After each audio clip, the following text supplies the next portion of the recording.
What's going on, everybody? This is Captain Obvious, and welcome to my top 20 games of 2017. Now, keep in mind, for a game to have made my list, it had to be fun for me to play, obviously. Plus, I had to either beat it, or in cases where there isn't a story, play it for at least 24 hours. Okay, so let's jump in. Number 20, Wells. An action-packed, side-scrolling run-and-gun with a style that's a direct reference to the classic subgenre. Prepare yourself to face hordes of enemies, explosions, gigantic bosses, and a dangerous journey into a steampunk universe. The game didn't last too long, but I really enjoyed the gunplay and backdrops.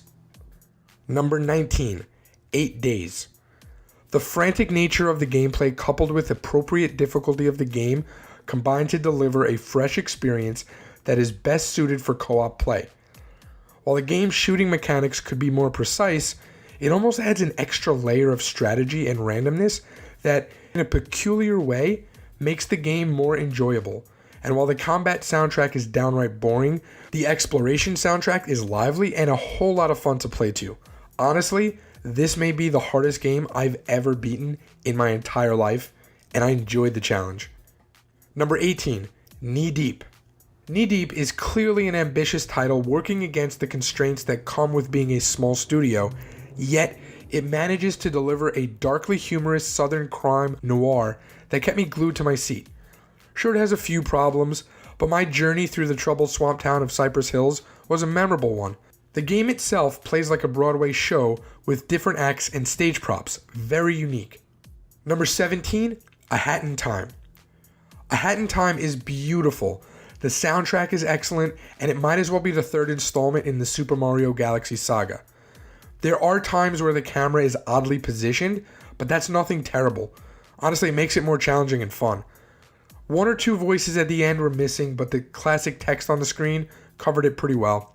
It was crowdfunded on Kickstarter, and thus is nothing close to AAA title like Call of Duty or Zelda, but honestly, it feels like it is. Number 16, Ruiner. Ruiner is momentum. The art drives the story drives the setting drives the music, and the music drives the combat. There are other very cool elements to be found, from the versatile progression system to the way in which the boss battles evolve and really put your skills to the test. It is a truly magnificent ode to Akira and Ghost in the Shell. It builds a brilliant world with a lot of narrative undertones for you to grasp. All gameplay elements are complex enough without being overbearing to the player. You'll find yourself easily juggling through skills while you deliver carnage. Number 15, Super Lucky's Tale. Super Lucky's Tale is a simple yet engaging platform game that players of all ages can enjoy thanks to its pick-up and play experience. Almost every moment of Super Lucky's Tale allows for the pure joy of platforming. The game itself isn't terribly long, but with the collectibles and side quests, the game can easily be extended by 2 or even 3 times the length. Number 14, The Escapists 2. This game is the sequel to one of my favorite games of 2015, so naturally I had to play it. Once again, the team has shown that with little budget and imagination, you can do big things.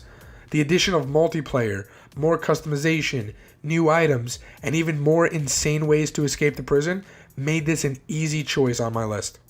Number 13, Sonic Mania.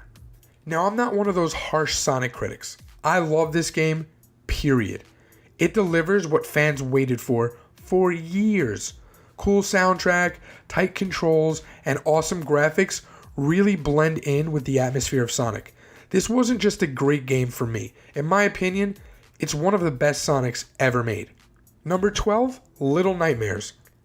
Little Nightmares is dark, eerie, startling, gross, sinister, all without resorting to M-rated content or a first-person camera. It's a great puzzle platformer that is amazingly atmospheric, where the scariest parts are a fun gameplay experience rather than a game-halting fright. In many ways, it reminded me of Inside, but a little more rough around the edges, which works really, really well. Number 11, Ghost Recon Wildlands. Wildlands proves that Ubisoft has taken what they've learned from all their previous titles and used it to work for the future.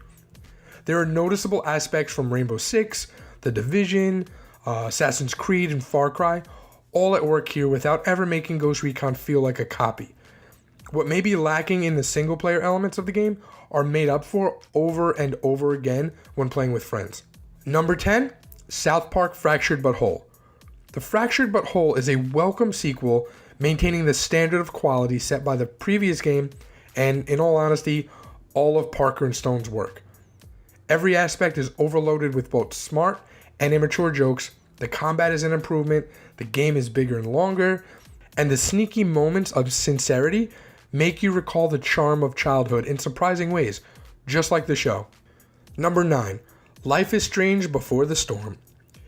Before the Storm is a beautiful journey through Chloe Price's teenage years. It's a brilliant exploration of what happens when a directionless teenager meets a special person that changes the course of their life forever. It's a journey that explores the themes of loss, love, finding oneself, and whether the road to happiness ultimately lies in truth. I thought it was a fantastic follow-up to another one of my favorite games.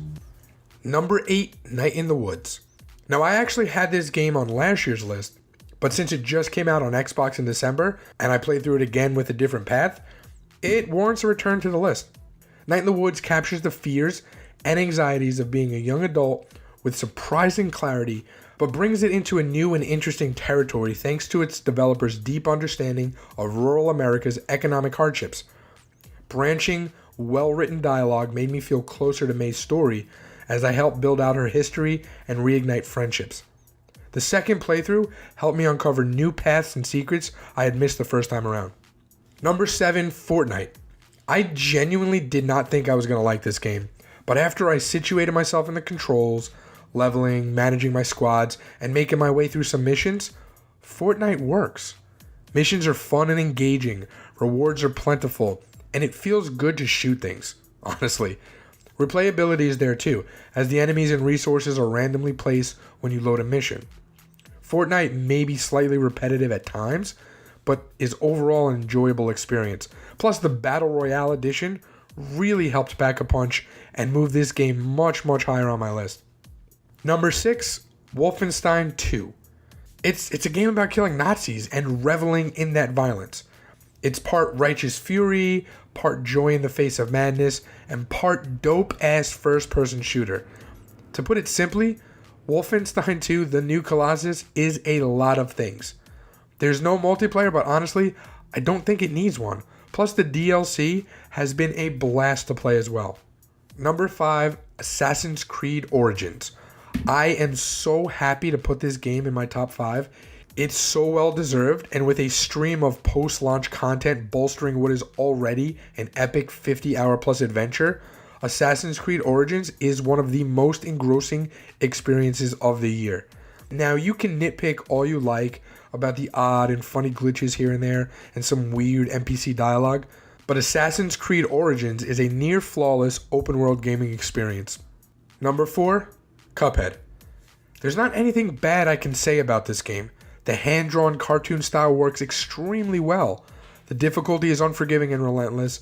The level layout and weapon customizations are done well, and it has a uniquely silly story to boot. Just a well-made and fun game to play. Number 3, Mages of Mystralia. Mages of Mystralia is a game that has very clear intentions. It presents a very satisfying action-adventure and puzzle game with the good taste of the best classics. It will keep you busy for about 6 to 8 hours. It's a game that draws attention thanks to its design and surprises by its deep mechanics of spells. Spell creation is well thought out, and the pacing is spot on with the difficulty rising at a beginner-friendly yet challenging rate. If it wasn't for the next 2 games, this could have easily been my game of the year. Number 2, Horizon Zero Dawn. Horizon Zero Dawn is Guerrilla Games' best effort, one of the PS4's greatest games ever, and the best game ever crafted from the ground up for the platform. It combines a gripping narrative with intense action that blends both fast-paced combat with slower-paced, tense stealth sections perfectly. Everything about their vision for this game clicks into place and is accentuated by a stellar presentation. The game features top-shelf graphical work, a unique and enjoyable soundtrack, alongside a fantastic cast that just makes this an unforgettable experience. The expansions have been no different either. They add so much more to an already huge world and story. Alright guys, and now for my number one game, probably no surprise, Super Mario Odyssey. Just one word can be used to describe this game. Perfect. Mario Odyssey is an inventive, playful, and incredibly polished experience that pays very close attention to the storied series past while never feeling redundant or old. From the creative way classic characters and styles of play are inserted into the worlds, to the brand new capture mechanic that gives a new perspective on what an open world Mario game can be, this is a timeless journey that I know I'll keep coming back to for a long, long time. That's it guys, that's my top 20s. Now there are a ton of honorable mentions. For example, I've never actually played Breath of the Wild, but I've seen it. Had I actually played it, it would probably be my number one game of the year. I've watched the full Let's Play on it, from all the different parts. And there's a couple other games that I haven't played, but I've watched, or certain games I haven't finished that could have been on this list. So just keep that in mind before you judge me too harshly. Now, the best thing about lists like this is that my list is going to be completely different from your list. So tell me what games you feel are in your top 5. Most importantly, what's your number one game of the year? And also, tell me what games you did not agree with me on, because that's okay too. Anyway, that's going to do it for me, guys. Let's have a great 2018 with games. Captain Obvious out. Peace.